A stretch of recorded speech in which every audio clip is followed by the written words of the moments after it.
اور تو پاک ہے، بے شک میں خطا کاروں میں سے ہوں۔ اور دنیا کا یہ دستور ہے کہ جب کسی بھی بندے سے گناہ ہو جاتا ہے، کوئی غلطی ہو جاتی ہے، جب وہ اپنے آپ کو حکومت کے یا عدالت کے حوالے کر دیتا ہے تو اس کی سزا میں کمی کر دی جاتی ہے۔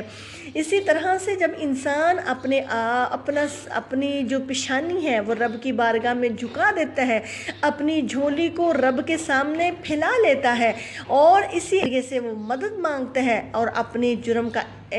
اقرار کرتا ہے، تو اللہ رب العزت اس کی جو مصیبتوں اور تنگیوں کے دروازے ہوتے ہیں ان کو بند کر کے اپنی رحمتوں کے دروازے اس پر کھول دیتا ہے اور اس کی مشکلوں کو آسان کر لیتا ہے۔ آج کل کیا ہوتا ہے کہ کوئی کسی کے اوپر پریشانی آ جاتی ہے تو وہ وظیفہ پڑھتا ہے، آیت کریمہ کا سنتا ہے کہ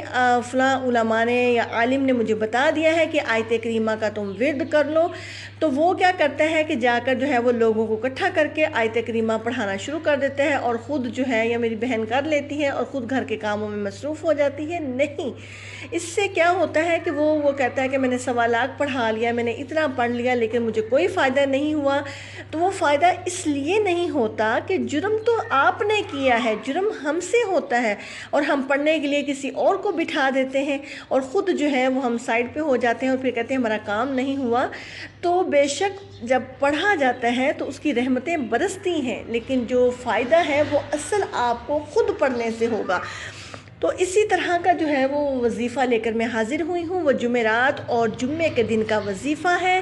وہ کرنا آپ نے اس طرح سے ہے کہ آپ نے چاہے وہ ظہر کے نماز کا وقت ہو یا مغرب کی نماز، بس مکروہ وقت کے علاوہ، مکروہ آپ کو پتہ ہے کہ جب سورج نکل رہا ہو وہ مکروہ وقت ہے، اور جب سورج غروب ہو رہا ہو یعنی فجر کے بعد کا اور عصر کے بعد کا وقت جو ہے وہ مکروہ وقت ہے۔ ان اوقات کے علاوہ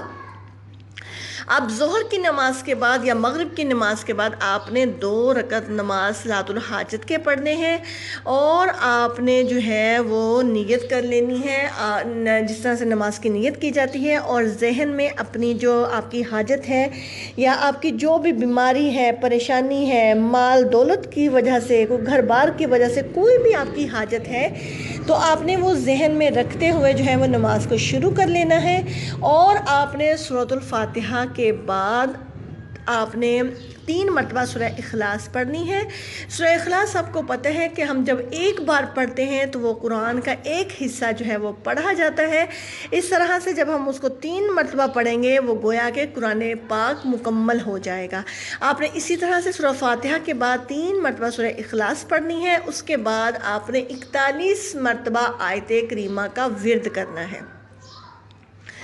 اور آپ نے اسی طرح سے دونوں رکعتیں پڑھ لینی ہے۔ پڑھنے کے بعد جو ہے وہ اپنی پیشانی رب کی بارگاہ میں جھکا دینی ہے، آپ نے سجدے میں چلے جانا ہے اور اللہ کو جو ہے وہ رو کر گڑ گڑا کر منانا ہے، اور اپنی ساری مشکلیں مصیبتیں جو ہیں وہ اللہ کی بارگاہ میں رکھنی ہے۔ پھر آپ دیکھیے گا کہ کس طرح سے میرے رب کی رحمتیں جو ہیں وہ آپ کے اوپر اللہ رب العزت نچھاور فرماتا ہے، کس طرح سے آپ کے لیے اپنی رحمتوں کے دروازے کھولتا ہے، اور کس طرح سے جو ہے وہ آپ کی پریشانیاں اور مصیبتوں کو دور فرماتا ہے۔ اور میں آپ سب سے پھر گزارش کرنا چاہتی ہوں کہ کوئی بھی وظیفہ ہے اگر آپ کو جس طرح سے بتایا جاتا ہے آپ اسی طرح سے کریں گے، تب جا کے اور یقین کامل کے ساتھ اور اللہ کی رحمت کے اوپر امید رکھتے ہوئے، اسے مایوس نہیں امید رکھتے ہوئے آپ کریں گے،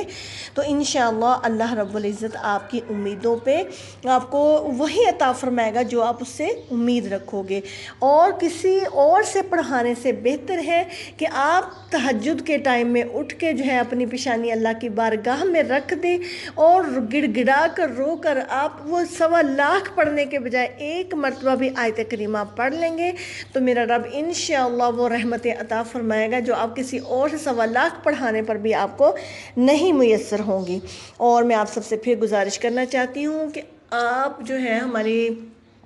چینل کو لائک، سبسکرائب اور شیئر کر دیجئے مسلمانوں کے بھلائی کے ارادے سے، اور جن لوگوں نے کیا ہوا ہے اللہ رب العزت ان کے جان و مال میں خیر و برکت عطا فرمائے۔ السلام علیکم۔